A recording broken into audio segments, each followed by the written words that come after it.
So, nag-empake na ako. I'll be going to Pet Summit tomorrow, July 25, 2026. Hindi ko masasama yung mga fur babies ko. So, by the way, I'm from Cebu.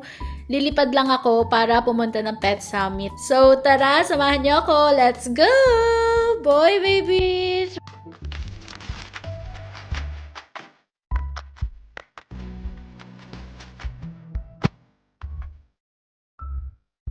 Yan, so papunta na tayong airport, Cebu Airport going to Manila. Ayan, sana hindi delayed ang flight. Everything will change.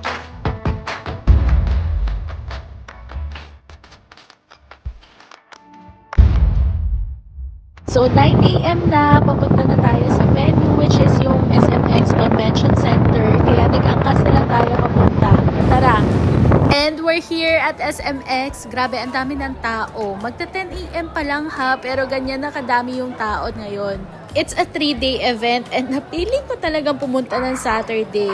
Ayan, may naririnig na akong mga dogs. So hopefully, ma-meet natin lahat ng kailangan kong ma-meet na brands. Pila muna tayo for registration. Meron naman na ako, naka-pre-registered na ako. Kailangan lang natin ng ticket na mapaprint. Scan na tayo. Hi, ate. Ayan, nakuha na natin yung ticket. Pagkapasok, ito kagad yung bubungat na booth from Yum Yum. Sobrang cute. Ay, ang cute.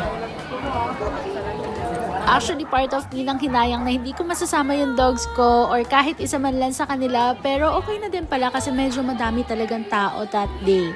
Una ko ang pinuntahan yung isa sa paboritong brand ng mga aso at pusa ko pagdating sa mga pet food is itong Pets Up. And syempre, hindi pwedeng hindi natin mauwian ng pasalubong yung mga fur babies ko kaya magsha-shopping muna tayo sa kanila.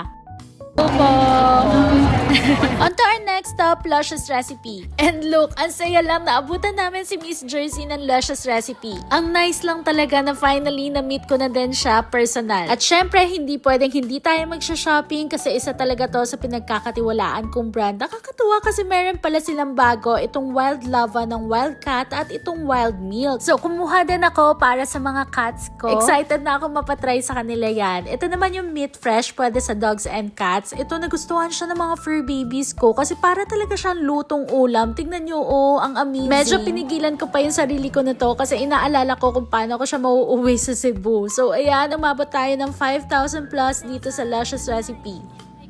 At dumaan din ako dito sa Fur Pulse booth. Ito kasi gustong-gusto ng mga fur babies ko tong food toppers nila. Ito inuulam talaga to ng mga alaga ko. Lalo na pag hindi ako nakakapagluto ng ulam, solve na sila dito. Pagdating naman sa mga pet hygiene products, dito naman ako sa All Kind Pet Naturals bumibili. Gusto ko yung pet wipes nila, shampoo, even yung pet diaper changing spray nila. Syempre, nakisaya na din tayo dito sa Pet Mara booth. May mga pag-games nga sila na for free lang at pwede kang manalo ng mga Pet Mara products. Thank you!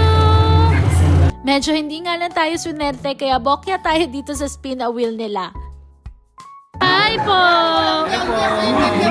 Sobrang na-appreciate ko yung booth ng Pet Mara kasi ang interactive niya talaga. Medyo mahaba lang pila pero carry. Balik Cebu na tayo, guys. Ida-drop muna natin siya. So, we're back in Cebu. Ayan na siya. Daming inuwi si Mami. So, ito yung laman pa lang ng maleta ko. Sobrang dami ko talagang hinord. Ang bigat ng bagahe ko, guys. Ito yung mga fur babies ko. Nakikigulo na din sila. Yung mga napamili natin from Wildcat, Luscious Recipe. Ayan naman, sobrang dami talaga. Ayan, inaamoy niya na. Diyan na talaga siya pumesto, ready na siya. Ito naman yun sa my pets. And guys, ito yung mga nakakatuwa lang kasi binibili ko lagi sa na-recognize kanila. nila tayo at na-appreciate as one of their top affiliates. O diba, may mga paganito pa sila. Kai! Excited ka na? Yan siya. Excited na, baby? Kali! Habang ka na? Oo! Excited na siya. Yan na, so natapos na tayo. Ganyan kadami yung nabili ko sa Pet Summit, International Pet Summit 2026. Ang dami ko talagang hinord para sa mga fur babies ko. Para naman sulit yung pagpunta natin sa Manila. So that's it, guys. Thank you for watching.